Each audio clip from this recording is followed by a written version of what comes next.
Assalamualaikum warahmatullahi wabarakatuh. Selamat dan semangat pagi semuanya. Teman-teman, bagaimana kabar kalian hari ini? Semoga semuanya berada dalam lindungannya. Teman-teman, hari ini Ustaz Agung akan membacakan surat Al-Asr ayat 1 sampai 3. A'udzu billahi minasy syaithanir rajim. Bismillahirrahmanirrahim. Wal 'ashri innal insana lafi khusrin illal ladzina amanu wa 'amilus sholihati wa tawashaw bil haqqi wa tawashaw bis sabr. Ya Allah, demi masa sesungguhnya manusia itu dalam kerugian, kecuali orang-orang yang melakukan kebaikan dan kebajikan, dan orang-orang yang saling memperingati dalam kebaikan dan kesabaran. Teman-teman, tadi di surat Al-Asr ayat 1 sampai 3 menjelaskan bahwasanya manusia itu sebenarnya dalam kerugian, kecuali orang-orang yang bersabar dan saling menasehati dalam kebaikan dan kesabaran. Sehingga bisa ditarik kesimpulan bahwasanya manusia itu adalah makhluk sosial. Teman-teman, ada yang tahu tidak kenapa sih manusia itu disebut dengan makhluk sosial? Nah, manusia disebut dengan makhluk sosial karena kita tidak bisa hidup sendiri tanpa bantuan orang lain. Sehingga kita harus saling bekerja sama antar satu dengan lainnya. Sekarang kita bahas terkait tentang kerjasama. Kerjasama adalah sesuatu usaha yang dilakukan oleh beberapa orang untuk mencapai tujuan bersama. Seperti Indonesia. Indonesia pun merupakan negara yang begitu besar, tentunya juga harus melakukan kerjasama dengan negara lain. Misalkan dengan negara-negara di kawasan Asia Tenggara. Sehingga Indonesia bersama negara-negara di kawasan Asia Tenggara membentuk satu himpunan atau perkumpulan yang dinamakan dengan ASEAN. Indonesia bersama negara-negara di kawasan Asia Tenggara membentuk sebuah himpunan yang bernama ASEAN. ASEAN dibentuk di Bangkok, Thailand pada tanggal 8 Agustus 1967.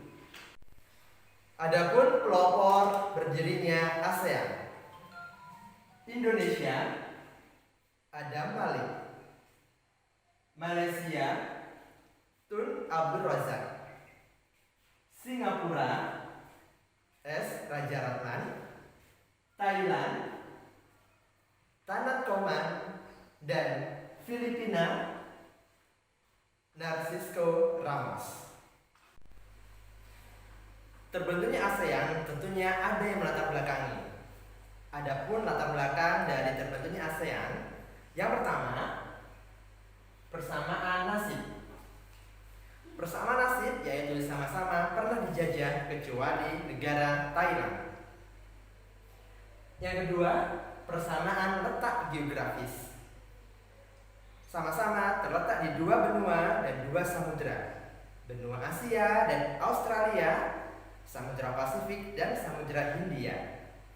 Yang ketiga, persamaan budaya.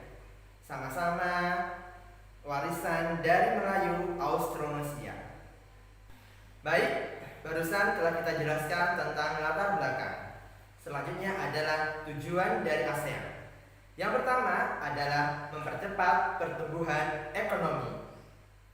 Yang kedua, meningkatkan perdamaian.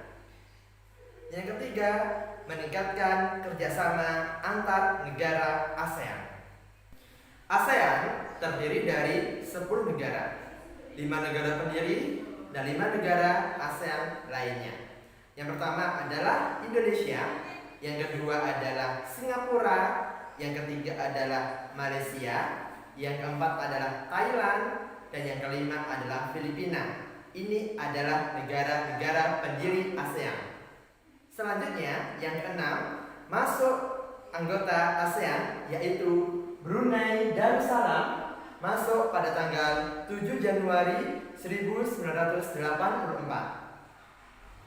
Vietnam masuk ASEAN pada tanggal 28 Juli 1995. Laos masuk pada tanggal 23 Juli 1997 bersamaan dengan Myanmar. Myanmar pun masuk pada anggota ASEAN yaitu tanggal 23 Juli 1997. Yang terakhir adalah Kamboja, masuk ASEAN pada tanggal 16 Desember 1998. Tadi adalah 10 anggota ASEAN. Nah, teman-teman semuanya, berikut adalah lambang dari ASEAN. Lambang ini mengartikan atau memberi simbol bahwasanya negara ASEAN memiliki solidaritas serta kesetiaan tinggi antar anggota ASEAN atau Asia Tenggara. Alhamdulillah, hari ini kita sudah belajar tentang kerjasama dan ASEAN.